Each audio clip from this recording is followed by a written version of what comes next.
So Wade, here's the thing.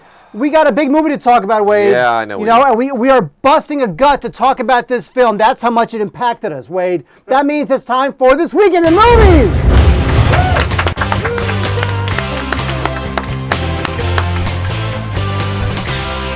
This Weekend in Movie. That's not good at all. All right, Wade, what are we talking about? Talking about Sucker Punch. Would you like me to do the intro? I would love for you to do the intro, Wade, because you have very strong feelings on Sucker Punch. Yes, I do. Sucker Punch is the new film from director Zack Snyder. That is Zack Snyder, better known as the guy who directed, well, let me say, as the guy who inflicted 300, The Owls of Ga'Hoole, that horrendously, unbelievably boring animated film from last year. What else has he inflicted on us? Watchmen he inflicted on us. Zack Snyder is the guy who basically invented, well, or popularized the slow motion turns into speed up, turns into slow motion motif that shows up in all of his movies. Timur Bekmambetov probably would like to take credit for it, but Zack Snyder has perfected that atrocious little bit of gimmickry. So here's what Sucker Punch is. It's an original film from an original idea by Zack Snyder, co-written by Zack Snyder with some guy I've never heard of who appears to be some dude buddy of his who was once some kind of an assistant on Killer Clowns. No previous credits. And so no one can take the blame for this film but Zack Snyder. The movie is basically about a collection of women who are in some kind of an asylum. And in order to escape, they have to gather up a whole bunch of certain items. So each time they attempt to gather one of those items, a certain character, known as Baby Doll, does a dance. But you never see her dance, because every time she dances, the movie segues into some kind of fantastic dream sequence. Presumably, I would guess what's going on in her head, which is that she and the other women are commandos in all kinds of fantastic, bizarre scenarios with zombies and robots and World War II planes and World War I planes and a lot of stuff thrown together in an anachronistic way that makes absolutely no sense whatsoever. And when those sequences end, you come back out of the dance and the movie gets boring again. Do we have a clip? Yes. Let's roll it. So, the first thing we need is a map to figure out where all the exits are. Second thing we need is something to start a fire with, as a distraction for when we escape. Plus, the fire should disable all the checkpoints. And the third thing is a knife, in case we run into any trouble. The cook. We can do it. Okay? And the last thing's a key. Blue wears a key around his neck. What door does it open? It's for all of them, I think. It's a master key. I'm in. So am I. Me too. All right. But I'm only doing this because you guys get caught without me, okay? And if it gets too hairy, if I say it's over, we stop. Okay. Okay. So some of the actresses you recognize there, Emily Browning, whom I've seen very, very sparsely and who's not very good, plays Baby Doll. There's also Jenna Malone, who I've never liked at all. Vanessa Hudgens, who comes from the Disney factory, don't like her at all. Abby Cornish, love her, incredibly talented, bright star, the fabulous, fabulous Jane Campion movie. I don't know why she's doing junk like this. I have some things to say about this movie, but Mark, I'm going to turn over to you first. Are you really? I'm going to let it, you know, kind of bubble up like a Japanese nuclear reactor. Too soon, Wade. Yeah, no, not too soon. Yeah, it's true. Here's what I have to say about Sucker Punch. Sucker Punch is essentially a masturbatory fantasy for 13 to 25-year-olds who do nothing but play video games and dream of Sailor Moon breaking into their bedroom and having sex with them. Why are you looking at Corey? Huh? But nothing. You can be a little older than that. Is that right? Maybe well into your 30s. Corey? No comment. The problem with this movie is that it is, and there's a lot of them, it is loud and muddled and internally makes no sense, and it just bludgeons you to death with all of this noise and visual cacophony that he thinks is the coolest thing ever, but actually is just completely just deadening you to the world. I mean, the movie is just, it is relentless drudgery watching this film. And the thing is, it doesn't even make a lot of sense. It wants to be some sort of Inception Light, where the whole idea is that Emily Browning is thrown into an insane asylum thanks to her evil stepfather. Oh, you're making the plot sound far more interesting than it is. And in 5 days, she's going to be lobotomized. So what she does is she enters a fantasy world where she's not living in an insane asylum. She's actually living in some sort of a showgirls brothel-y, post-apocalyptic steampunk brothel thing.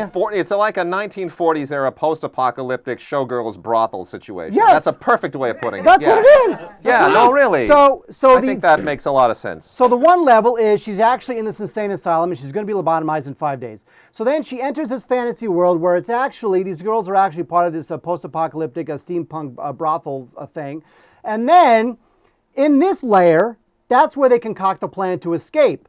And that's when she closes her eyes and goes to the third layer, which is where you have all the video game stuff. You know what the problem with this movie is? And Scott Glenn. Scott Glenn is like their sugar daddy in all the action sequences. He flies the copter and he flies the planes and he tells them, hey, go put on some cute outfits and blow up zombies and robots and junk. Well, that's ultimately the problem with the film, which is that it thinks it's this female empowerment treaties where they have lines of dialogue where they say you have the power to affect your own destiny. But actually, it's a bunch of girls wearing very little clothing, grabbing their swords, right here, by the way, may I say, right? You get a lot of these shots, which is like from belly button to thigh, where they grab the swords, but at the same time, it's supposed to be this female empowerment story. It's a bunch of crap. It's the worst kind of big-budget exploitation film where you can tell that they're having it both ways, and I can just see all those scumbags at the studio and all the slobs from the agencies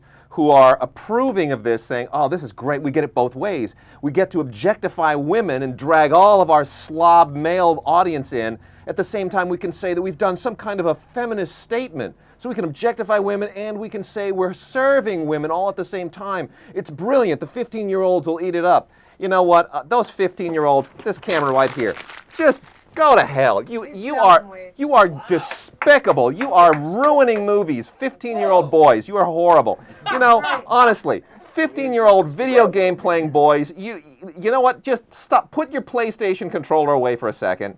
And just before you go and clean up your laundry that you've been waiting for your mom to do for you all afternoon, you know what? You know what? Real men don't just eat quiche. Real men like ballet, even if Natalie Portman's not in it. Real men like opera, even if it's not in a Martin Scorsese movie. You know why women like gay men? Because gay men have all the qualities that they wish you had. You pathetic losers. Okay? Yeah, I am. And just here, get this camera. I want this camera right now. Just Zack Snyder. You loser. You idiot. You are, Zack Snyder, you are 45 years old and you're making movies for 15-year-olds. When Stanley Kubrick was your age, he had made 2001. When Steven Spielberg was your age, he was prepping Schindler's List. When David Lean was your age, he had made Brief Encounter. Get a life. Stop inflicting your stupid movies on me. I hate my job because of you, you ass. Yeah! Great major, everyone! Unbelievable. Did you like the movie, though? I used to enjoy going to movies, and now this is it's just awful. I don't want to follow that up. I feel like we're done with this review. Thank you. So, Wade, is this a buy, rent, or a burn? If there is hellfire hot enough to melt the core of the earth, I would burn it in that.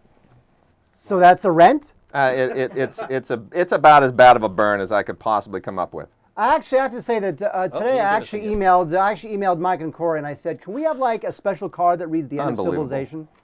Unbelievable. Because I feel like this movie is the end of civilization. So you're giving it a burn as well? I'm giving it the end of civilization. All right, well, we'll give it a burn. That's the wrong look. Oh! There we go. Look at that. Can't hit that movie hard enough. I concur.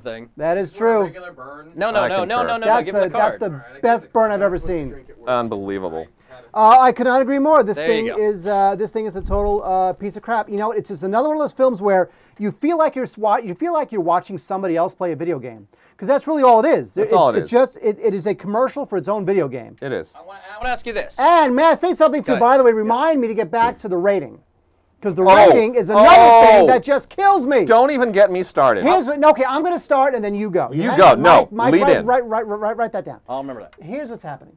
So this thing is just loud and violent and the whole 9 yards. So they go into the first fantasy that the first big action fantasy scene, basically a cutscene from a video game. And in this scene, the 5 girls are going through these World War I trenches with their swords, and they're killing people. And they're killing people, and you're thinking to yourself, you know, there's not blood coming out of them. There's steam when they slice them. And it turns out that they're not killing people, they're killing zombies. Well, and this is what I thought to there myself. you go. This is what I thought. Yeah. You know why they're killing zombies? Because they want a PG-13. That's it. And they know if they kill people, they'll get an R. And then in the next sequence, they're like ogre-y things. They're like the orcs in Lord of the Rings. And then in the next sequence, they're robots. Let me ask you this. And basically the movie is nothing but, and they have the big fat cook who basically almost rapes the girl twice. Yeah. But that's okay, because you know what? The King's Speech has too many F-bombs in it. Can't see that. In one scene. Let me ask you this. And by the win-win, R. Let's hold on. Let me ask you Unbelievable. this. Is it just a bad movie because you're not a gamer?